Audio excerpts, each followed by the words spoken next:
Carter Anderson. I own Anyplace Auto Repair in Phoenix, Arizona. Things were okay for me personally.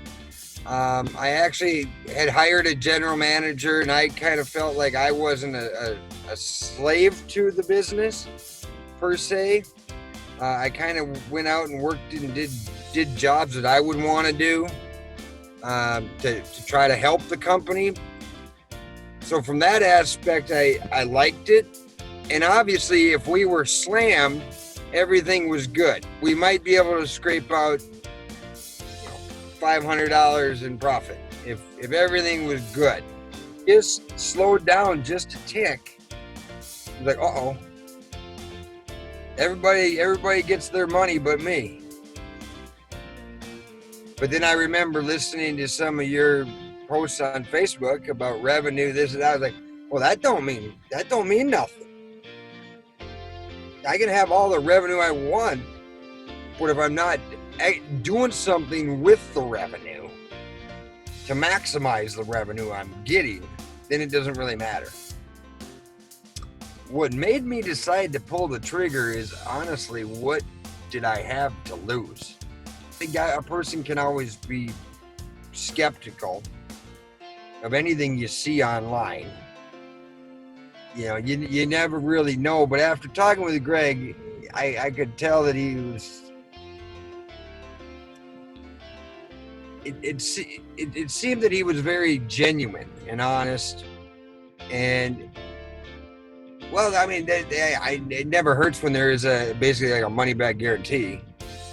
Of either he says, if I don't think I can help you, I'm going to stop. And that kind of, that says something. He asked me what were my numbers, if I remember correctly. I don't know. I've never, I would read my profit and loss report from my account. Once we started diving into it, doing the exercise, just trying to get pricing correct. That was probably the biggest thing, was getting the pricing correctly, because, we were working harder for less. Like I said, I never knew nothing about margin. I knew about markup, but we were never even, I think when Greg and I ran the numbers, I don't even know if I was running a 8%, if that, margin, if that. Couldn't even be closer to 5. If I bought the part for $10, okay, maybe I'll sell it to you for 15. But then there's other stuff that I might only, if I bought it for 80, okay, maybe I'll sell it to you for 100. Wow, that's not the way it's supposed to be. Then I found out that I could actually focus more on the margin than the revenue. It was like, you focus on that and the revenue's going to grow anyways.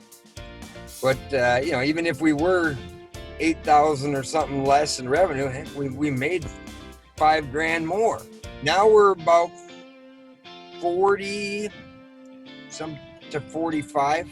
If somebody wants you to get lower than that, well, then you might need to think about just not doing the job, because now it's not profitable to do the job. But we've been pretty consistency between 40 and 45.